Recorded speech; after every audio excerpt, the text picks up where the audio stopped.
Hello everyone, welcome back to your channel Edu at Home Online Education to You। जी हाँ दोस्तों, आपका फिर से एक बार बहुत बहुत स्वागत है आपके चैनल में जिसका नाम है Edu at Home Online Education to You। दोस्तों चलिए आज की पढ़ाई शुरू करते हैं। दोस्तों जैसा कि हमने पिछले वीडियो में सेंटेंस के दो टाइप्स के बारे में पढ़ा था, सेंटेंस के दो टाइप्स के बारे में पढ़ा था। पहला टाइप था हमारा असर्टिव सेंटेंस और दूसरा टाइप था हमारा इंपेरेटिव सेंटेंस। दोस्तों अगर आपने उस वीडियो को अभी तक नहीं देखा है तो वीडियो की डिस्क्रिप्शन में उसकी लिंक मिल जाएगी, पहले उस वीडियो को देख लें, उसके बाद इस वीडियो को देखें। तो उसमें हमने सेंटेंस के दो टाइप्स के बारे में पढ़ लिया था, असर्टिव और इंपेरेटिव। अब देखिए दोस्तों, आज हम लोग सेंटेंस के जो रिमेन दो टाइप्स रह गए हैं उनको पढ़ने वाले हैं। तो देखिए पहला होता है हमारा इंट्रोगेटिव और दूसरा जो है वो है एक्सक्लेमेटरी। पहला इंट्रोगेटिव और दूसरा एक्सक्लेमेटरी। आप देख सकते हैं इंट्रोगेटिव सेंटेंसेस का मीन होता है प्रश्नवाचक वाक्य। इंट्रोगेटिव सेंटेंसेस का मीन होता है प्रश्नवाचक वाक्य। अब इसका डेफिनेशन आप देख सकते हैं, a sentence that is used to ask a question is called an interrogative sentence. I am repeating once again. A sentence that is used to ask a question is called an interrogative sentence. यहाँ हिंदी में भी आप देख सकते हैं लिखा हुआ है, वह वाक्य जिसका प्रयोग प्रश्न पूछने के लिए किया जाता है उसे प्रश्नवाचक वाक्य कहते हैं। जी हाँ दोस्तों, वैसे सेंटेंसेस जिनका यूज क्वेश्चंस करने के लिए होता है, क्वेश्चन पूछने के लिए किया जाता है, उनके लिए हम क्या करते हैं, उन्हें हम क्या कहते हैं, इंट्रोगेटिव सेंटेंसेस कहते हैं। अब देखिए उसके कुछ एग्जांपल्स देखते हैं। आप देख सकते हैं जैसे पहला एग्जांपल मैंने लिखा है, व्हाट आर यू डूइंग, तुम क्या कर रहे हो। इससे यह मालूम पड़ता है कि हम कोई क्वेश्चन कर रहे हैं। तो वैसे सारे सेंटेंसेस जिनसे कोई क्वेश्चन होता है वो इंट्रोगेटिव सेंटेंस होते हैं। अब देख सकते हैं दूसरा question, is your shirt new, क्या आपकी शर्ट न्यू है। तो ये दोनों सेंटेंस इंट्रोगेटिव सेंटेंसेस के एग्जांपल हैं। आप ध्यान दें कि इंट्रोगेटिव सेंटेंसेस ऐसे सेंटेंसेस को कहते हैं जिनका इस्तेमाल प्रश्न पूछने के लिए, क्वेश्चन पूछने के लिए किया जाता है। उम्मीद करते हैं आपको इंट्रोगेटिव सेंटेंसेस अच्छे से समझ आ गई होगी। अब मैं आप लोग को इंट्रोगेटिव सेंटेंसेस के दो टाइप्स के बारे में बताने वाला हूँ, ध्यान से देखिए। चलिए चलते हैं। आप देख सकते हैं इंट्रोगेटिव सेंटेंसेस के दो टाइप हो जाते हैं। पहला हमारा टाइप होता है WH क्वेश्चंस और दूसरा टाइप हो जाता है यस और नो क्वेश्चंस। अब आता है हमारा WH क्वेश्चन, यानी कि WH वाले प्रश्न। ये WH क्वेश्चन क्या होते हैं आप देख सकते हैं, an interrogative sentence that is asked using और WH word।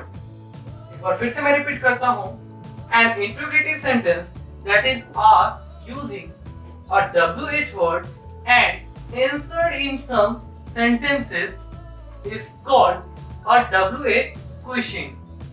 यानी कि आप देख सकते हैं इसका हिंदी में लिखा हुआ है, वह प्रश्नवाचक वाक्य जो एक WH शब्द का प्रयोग करके पूछा जाता है और उसका उत्तर कुछ वाक्यों में दिया जाता है, उसे WH वाले प्रश्न कहते हैं।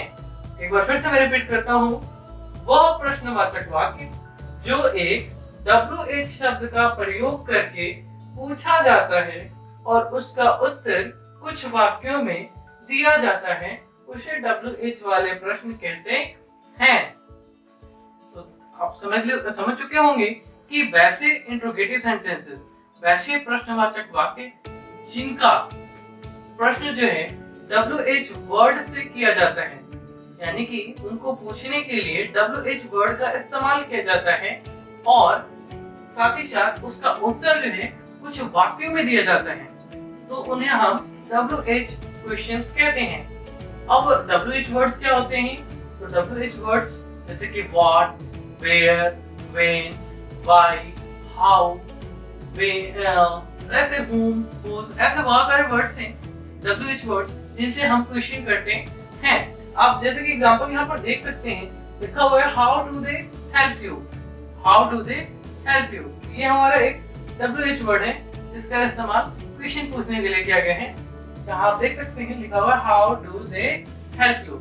इसका मीन हुआ कि वे लोग तुम्हारी मदद कैसे करते हैं। वे लोग तुम्हारी मदद कैसे करते हैं। हाउ मीन्स कैसे। तो अब आप देख सकते हैं यहाँ WH वर्ड का इस्तेमाल किया गया है और इसका आंसर अगर देना हो तो हम कुछ सेंटेंसेस में देंगे, जैसे they help me giving some food and they also offer me some money, इस तरीके से। या कह सकते हैं मान लीजिए आपसे कोई पूछता है हाउ पुअर्स आर ट्रीटेड, गरीबों को के साथ कैसा व्यवहार किया जाता है। तो इसका आंसर आपको क्या मिलेगा, कुछ वर्ड्स में मिलेंगे, कुछ सेंटेंसेस में मिलेंगे। तो आप हमेशा ध्यान दें वैसे सेंटेंसेस, वैसे इंट्रोगेटिव सेंटेंसेस जिनका प्रश्न जो है WH से होता है, जिनके प्रश्न के निर्माण में WH वर्ड का प्रयोग किया जाता है और साथ ही साथ उसका उत्तर कुछ वाक्यों में दिया जाता है, तो उन्हें हम WH क्वेश्चंस कहते हैं। अब आइए हम दूसरे टाइप को जानते हैं। जैसा कि हमारा दूसरा टाइप होता है वो है यस और नो क्वेश्चंस, जिसे हिंदी में हाँ या ना वाले प्रश्न कह सकते हैं। आप इसका डेफिनेशन देख सकते हैं, लिखा हुआ है an interrogative sentence that is answered in yes और no is called a yes और नो क्वेश्चन। एक बार फिर से मैं रिपीट करता हूं, an interrogative sentence that is answered in yes और no is called a yes और नो क्वेश्चन। और यहाँ आगे एक लाइन और लिखा हुआ है, it always has an auxiliary verb in the beginning. It always has an auxiliary verb in the beginning. आइए इसका हिंदी में देखते हैं। यहाँ लिखा हुआ है वह प्रश्नवाचक वाक्य जिसका उत्तर हाँ या ना में दिया जाता है उसे हाँ या ना वाले प्रश्न कहते हैं। वह प्रश्नवाचक वाक्य जिसका उत्तर हाँ या ना में दिया जाता है उसे हाँ या ना वाले प्रश्न कहते हैं। आप ध्यान दें, वैसे क्वेश्चंस जिनका आंसर यस या नो में दिया जाता है, हाँ या ना में दिया जाता है, वैसे क्वेश्चंस को हम यस और नो क्वेश्चंस यानी कि हाँ या ना वाले प्रश्न कहते हैं। आप इसमें एक नोट ध्यान देंगे, ये मैंने बताया, फिर से बता देता हूँ। It always has an auxiliary verb in the beginning, यानी कि इसकी शुरुआत में हमेशा एक ऑक्सिलरी वर्ब होता है। ऑक्सिलरी वर्ब या हेल्पिंग वर्ब कह सकते हैं। ऑक्सिलरी वर्ब या हेल्पिंग वर्ब वही होता है जैसे आपने सुना होगा is, am, are, has, have, do, does, was, were, ये सारे जो हैं हेल्पिंग वर्ब हैं। तो ये हमेशा ऐसे क्वेश्चंस के स्टार्टिंग में यानी कि बिगिनिंग में होता है। जैसे कि आप एग्जांपल यहां देख सकते हैं, मैंने लिखा है are you playing chess, are you playing chess, क्या तुम चेस खेल रहे हो। अब देखिए दूसरा हमारा एग्जांपल है does she Singh a song, क्या वह गाना गाती है। तो आप देख सकते हैं दोनों क्वेश्चंस के स्टार्टिंग में बिगिनिंग में हेल्पिंग वर्ब है, पहले में आर है और दूसरे में डज है, और दोनों क्या है हेल्पिंग वर्ब है। तो हमेशा बिगिनिंग में हेल्पिंग वर्ब होता है और इसका आंसर जो है हम हाँ या ना में देते हैं। आप खुद सोच के देखिए, अगर आपसे कोई पूछता है आर यू प्लेइंग चेस, क्या तुम चेस खेल रहे हो, तो आप क्या जवाब दोगे, हाँ या ना। अगर खेल रहे हो तो बोलोगे हाँ मैं चेस खेल रहा हूँ, अगर नहीं खेल रहे हो तो बोलोगे ना या नहीं मैं चेस नहीं खेल रहा हूँ। यहाँ ये भी देख सकते हैं does she Singh a song, क्या वो गाना गाती है, आप बोलेंगे हाँ वो गाना गाती है या नहीं वो गाना नहीं गाती है। तो इस तरीके से हम उसका आंसर करते हैं। तो आप उम्मीद करते हैं यस और नो क्वेश्चन भी आपको अच्छी तरह से समझ में आ गया होगा। चलिए अब हम अगले टाइप को देखते हैं, एक्सक्लेमेटरी सेंटेंसेस। एक्सक्लेमेटरी सेंटेंसेस का मीनिंग होता है विस्मयादि बोधक वाक्य।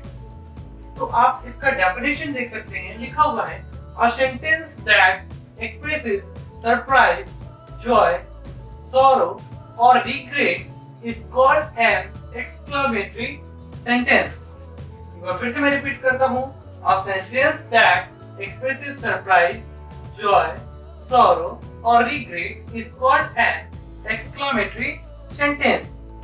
इसका हिंदी मीन होता है वह वाक्य जो आश्चर्य, खुशी, दुख या पश्चाताप व्यक्त करता है उसे विस्मयादि बोधक वाक्य कहते हैं।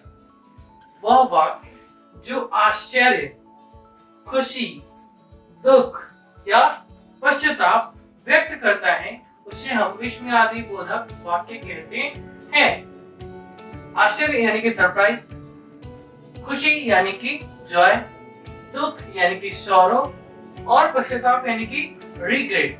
या सिंपल वर्ड्स में कह सकते हैं कि ऐसे सेंटेंसेस जो सडन फीलिंग्स या इमोशंस को शो करते हैं, वैसे सेंटेंसेस जो हमारे सडन फीलिंग्स या इमोशंस को शो करते हैं उन्हें हम एक्सक्लेमेटरी सेंटेंसेस कहते हैं, क्योंकि ऐसे सेंटेंसेस अक्सर हमारे मुंह से अचानक से निकल जाते हैं। ये हमारे सडन फीलिंग या इमोशंस होते हैं। जैसे आप एग्जांपल में देख सकते हैं, लिखा हुआ है व्हाट अ बॉय, क्या लड़का है, what a boy, what a marker, what a pen, what a watch. तो आप इस तरीके से अक्सर आप बोल देते हैं। जो भी आपको कोई चीज अच्छा लगता है तो सरप्राइज होकर के या खुशी में भी बोल देते हैं hurray, we won the match, hurray, हम लोग मैच जीत गए। जब गम अगर कहें, दुख की बात करें तो आप देख सकते हैं अल्लाह आवर कैट डाइड, यानी कि उसकी बिल्ली मर गई। अल्लाह आवर कैट डाइड। तो इस तरह के सेंटेंसेस जिसमें हमें सडन फीलिंग या इमोशंस का पता चले, वैसे सेंटेंसेस को हम एक्सक्लेमेटरी सेंटेंसेस कहते हैं। आप ध्यान दें कि इस सेंटेंस में अक्सर एक्सक्लेमेशन मार्क भी लगा होता है। आप इससे भी समझ सकते हैं कि यह एक एक्सक्लेमेटरी सेंटेंस है। आप देख सकते हैं इसमें भी एक्सक्लेमेशन मार्क लगा है और इसमें भी एक्सक्लेमेशन मार्क लगा है। उम्मीद करते हैं आपको एक्सक्लेमेटरी सेंटेंस अच्छे से समझ में आ चुका होगा। अगर आपको अभी भी कोई कंफ्यूजन है आप हमें कमेंट बॉक्स में पूछ सकते हैं। तो दोस्तों, जैसा कि हम अभी करके सीख रहे हैं, तो मैं चाहूंगा कि आज भी आप क्या करें, वीडियो के लिए कमेंट बॉक्स में आप आज हमने जो टाइप्स पढ़े, इंट्रोगेटिव में 2 टाइप्स पढ़े, इंट्रोगेटिव में 2 टाइप्स पढ़े हैं, एक तो WH क्वेश्चंस और एक यस और नो क्वेश्चंस और एक्सक्लेमेटरी सेंटेंसेस। तो मैं चाहूंगा कि आप उनसे, जैसे कि यस नो वाले एक बनाना है और WH वाला एक बनाना है, और ये जो अभी हमने पढ़ा एक्सक्लेमेटरी सेंटेंसेस, इसमें के 2 सेंटेंसेस आपको बनाने हैं, यानी कि टोटल 4 सेंटेंसेस आपको बनाने हैं। और दोस्तों, आप करके सीखें, और अगर कोई कंफ्यूजन हो, आपको कोई प्रॉब्लम हो रही हो, तो आप बिल्कुल हमें बेझिझक कमेंट बॉक्स में पूछ सकते हैं। एक और बात मैं कहना चाहूंगा दोस्तों, आपको हो सकता है कि कमेंट बॉक्स में सेंटेंसेस बनाने में हो सकता है कि आप डरते हो कि हो सकता है मेरा सेंटेंस गलत हो या मैं गलत बनाऊं। तो मिस्टेक होती किससे है? जो कोशिश करते हैं। मीन्स अगर हम गलती सीख रहे हैं तो जाहिर सी बात है हमसे गलती होगी, और लर्नर से ही गलती होती है। अभी आप सीख रहे हो तो आप गलती कर सकते हो, कोई दिक्कत नहीं है।